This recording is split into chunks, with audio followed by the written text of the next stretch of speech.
Hi, if you are watching this, you are probably wondering how in the world do I get started with short form video? And that means Instagram Reels or TikTok videos.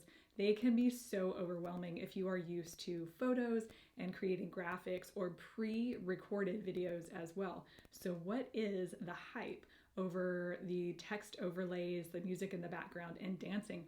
Oh my gosh, do I have to dance? And so I'm here to tell you, you do not have to dance. That is not at all required.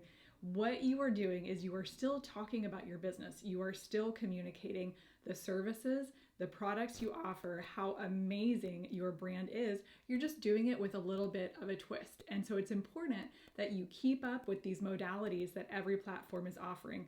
This year, 2021, has seen short form video become an absolute super trend. And so you've got to stay up on this.